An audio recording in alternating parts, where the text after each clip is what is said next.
Japanese-style goulash. Today I'm making a delicious Japanese-style goulash.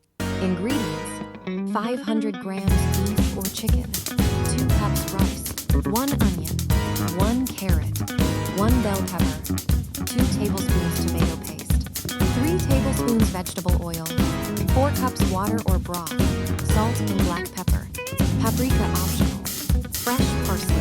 Directions: heat the oil and cook the meat until lightly browned. Add the onion, carrot, and bell pepper. Cook for 5 minutes. Stir in the tomato paste. Then add the washed rice. Pour in the water or broth. Season with salt, black pepper, and paprika. Cover and cook on low heat for 20 to 25 minutes until the rice is tender. Garnish with fresh parsley and enjoy. Enjoy this easy and delicious meal.